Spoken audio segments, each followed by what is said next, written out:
te ajuda a entender essa história e conta também de um reforço de 41 milhões de reais no Palmeiras, que acabou por estar esquecido. E conta também sobre a chance real de Vitor Roque estrear contra o São Paulo na próxima segunda-feira. Por falar no tricolor, São Paulo vai ganhar dinheiro às custas do Palmeiras. Cifras para os times brasileiros no Super Mundial. Isso sem falar nas últimas do mercado, bastidores, finanças e muito mais. Fala aí pessoal, sou Jorge Nicola, bem-vindos a mais um vídeo do canal. Sempre bom ter vocês por aqui, sem perder tempo, pedir para deixar like, se inscrever no canal e ativar as notificações. Bora começar o vídeo com aquele tradicional giro de notícias. E a primeira informação é sobre o Super Mundial de Clubes. Na quarta-feira havia vazado uma série de valores sobre participações dos clubes no campeonato que acontece nos Estados Unidos entre os meses de junho e julho. Quero contar agora quanto cada um dos 4 clubes brasileiros terá direito. A participação no torneio vai valer 89 milhões de reais, muito menos dinheiro do que alguns dos grandes clubes do futebol europeu. De qualquer forma, dá para dizer que é uma grana considerável, especialmente porque cada vitória no Super Mundial de Clubes ainda assegura um prêmio de 11 milhões e 700 mil reais. O empate vale 5 milhões e 900 mil e há premiações para classificações para a fase do mata-mata e avanços no torneio. Palmeiras, por exemplo, só por participar já pega 89 milhões de reais. Se vencer uma das 3 partidas da fase de grupos, já ultrapassa os 100 milhões de reais. Isso vale também para Flamengo, Botafogo e Fluminense, os 4 representantes brasileiros. Quero falar agora sobre o São Paulo, que vai se beneficiar com o Allianz Parque lotado. Aí você deve estar pensando, agora o Nicola enlouqueceu de vez. São Paulo brigou nos bastidores para não jogar no Allianz Parque, para mandar essa partida em outro lugar. É que do ponto de vista técnico é muito pior enfrentar o Palmeiras no estádio Alviverde, no gramado sintético, mas do ponto de vista financeiro, dá para dizer que foi um bom negócio. Isso porque o regulamento do Campeonato Paulista prevê a divisão da renda na semifinal em metade. 50% do valor arrecadado ficará para o Palmeiras, 50% ficará para o São Paulo. Diante desse cenário, com o jogo marcado para segunda-feira, 2 dias depois do show do Offsprings no Allianz Parque, é possível assegurar que teremos lotação máxima. O ingresso mais barato de R$70, o mais caro de R$420. Expectativa do Palmeiras é de uma arrecadação superior a 2 milhões e meio de reais, podendo bater 3 milhões de reais. Então, do ponto de vista financeiro, São Paulo vai ter direito a uma bolada, algo na casa de 1 milhão a 1 milhão e meio de reais. Se o jogo acontecesse no sábado, possivelmente na Arena Barueri, como sugeriria o São Paulo, a arrecadação seria muito menor, embora as chances de o São Paulo passar de fase aumentassem. Preciso falar agora sobre Vitor Roque. O atacante pode estrear na segunda-feira contra o São Paulo no Allianz Parque. Ele participou normalmente do treino dessa quarta-feira e agora só depende do técnico Abel Ferreira. Vale a lembrança de que o Vitor Roque vinha atuando com frequência no Betis. Ele está no meio da temporada, ou estava no meio da temporada espanhola, em boas condições físicas, embora não viesse sendo titular recentemente. Vai caber ao Abel decidir se o Vitor Roque começa no banco de reservas ou já estreia como titular, mas é certo que o Vitor Roque estará em campo diante do São Paulo na próxima segunda-feira. Reforço extremamente importante, o mais caro da história do Palmeiras, 155 milhões de reais fixos, além de outros 30 milhões em bônus. Só para completar o noticiário alviverde, Gustavo Gomes e Piquerez também devem estar à disposição, recuperados de questões físicas, já estão no processo de transição física. Quero falar agora sobre Neymar de volta à seleção brasileira depois de 1 ano e meio, sua última convocação em outubro de 2023, quando ele se contundiu, lesão séria no joelho. Neymar foi a grande novidade na lista de atletas relacionados para os jogos das eliminatórias da Copa contra a Argentina e Colômbia, data FIFA do mês de março, a mais pesada da seleção brasileira. Dorival Júnior fez questão de convocar o Neymar.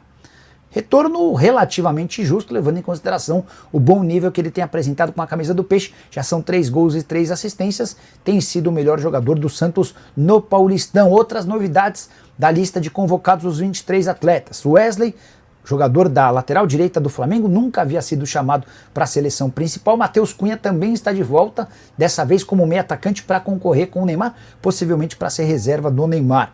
Já o Flamengo foi aquele clube com mais convocados, 4 jogadores: Danilo, Léo Ortiz, Wesley e Gerson. O futebol brasileiro teve 7 jogadores chamados. Além dos 4 do Flamengo, já contei sobre o Neymar, falo também sobre Estevão, atacante que pertence ao Palmeiras, e Guilherme Arana, lateral esquerdo do Clube Atlético Mineiro. Preciso falar agora sobre o Palmeiras e um reforço de 41 milhões de reais que está esquecido pela comissão técnica de Abel Ferreira. Eu me refiro a Agustín Giai, lateral direito argentino de 21 anos de idade, comprado do São Lourenço na temporada passada por 7 milhões e meio de dólares. Já se vão 9 partidas sem que o Giai seja utilizado. Dessas 9 partidas, em 7 ele foi para o banco e não saiu do banco. Em outras 2 ele nem sequer foi relacionado.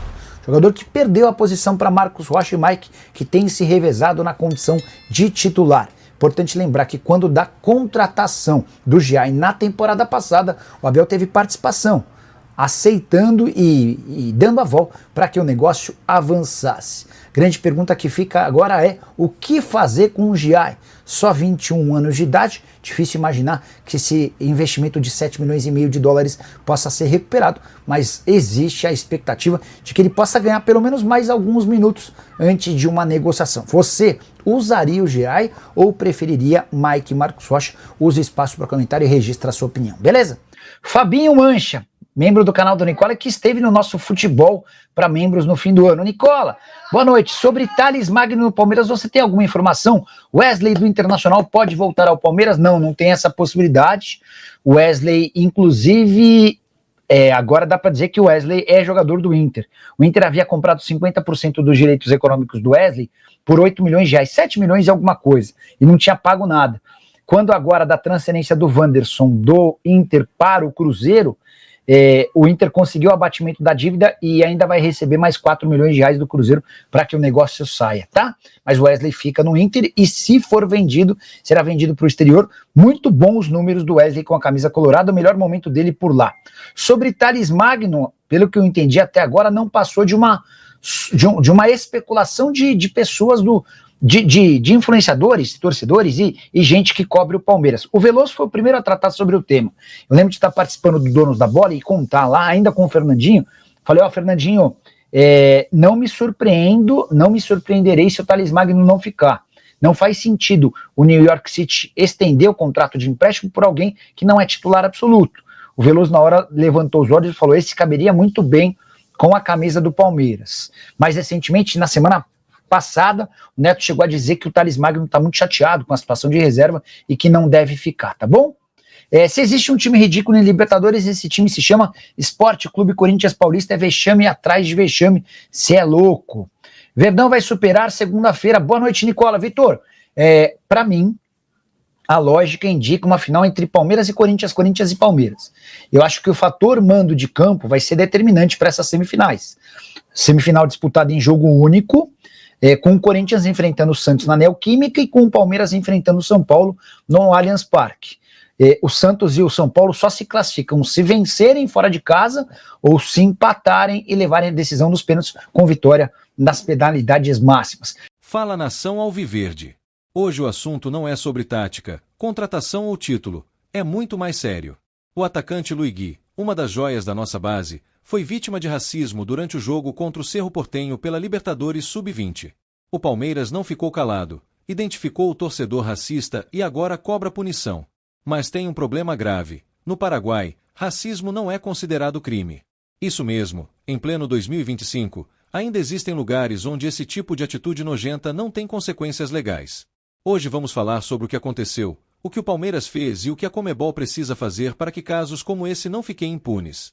O que era para ser só mais um jogo da nossa base na Libertadores virou palco de um episódio lamentável. No final do jogo contra o Cerro, torcedores paraguaios começaram a insultar o atacante Luigi, imitando sons de macaco. Algo nojento, revoltante e que não pode ser normalizado. O Palmeiras agiu imediatamente. O coordenador da base, João Paulo Sampaio, revelou que o clube acolheu o jogador na hora, exigiu providências e cobrou a arbitragem. Mas, para o absurdo ser ainda maior, o banco do Cerro Porteño ainda tentou minimizar a situação, dizendo que era normal no país. Como assim, normal? Normal é respeitar o ser humano, normal é punir atitudes criminosas, normal é educar e acabar com essa praga do racismo no futebol. Agora vem o detalhe mais revoltante. No Paraguai, a lei atual apenas previne o racismo, mas não considera crime. Ou seja, o torcedor que foi identificado não pode ser punido com a severidade que deveria. O Palmeiras não aceitou isso calado e já cobrou a CBF e a Conmebol, através da nossa presidente Leila Pereira, que exigiu medidas urgentes contra esses casos. E João Paulo Sampaio deixou claro: eles acham que é provocação, acham normal. Mas racismo não é normal e nunca será. O problema é que a Conmebol já mostrou várias vezes que não tem coragem de punir clubes sul-americanos por racismo. Ano passado, tivemos casos com jogadores brasileiros na Libertadores e nenhuma punição decente foi aplicada. Muita gente perguntou: por que o Palmeiras não saiu de campo em protesto? João Paulo explicou que essa possibilidade foi discutida, mas que poderia acabar prejudicando o próprio time. Se a gente abandonasse a partida, poderia acontecer como no caso do Tabata, que sofreu racismo contra o mesmo time e acabou sendo ele punido pela Conmebol. Ou seja, além de não proteger os jogadores negros, a Conmebol ainda pode punir os times que tomam atitude contra o racismo.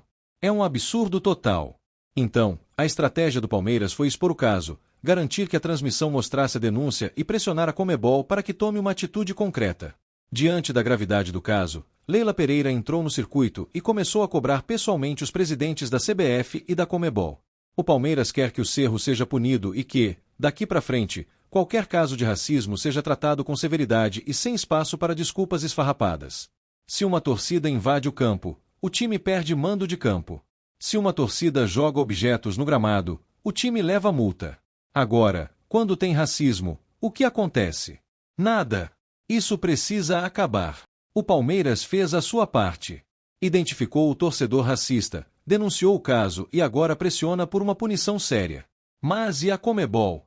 Vai se esconder de novo? O Palmeiras não vai parar até que o racismo seja combatido no futebol sul-americano. Esse tipo de coisa não pode ser tratado como provocação, não pode ser ignorado e não pode ser normalizado. Racistas não vencerão. O Palmeiras está fazendo história dentro e fora de campo. E aí, torcedor, o que você acha que a Conmebol deveria fazer? Multa? Punição esportiva? Perda de mando de campo? Deixe seu comentário e vamos juntos lutar por um futebol mais justo. Não se esqueça de curtir o vídeo e se inscrever no canal para mais notícias do nosso Verdão. Avante, palestra!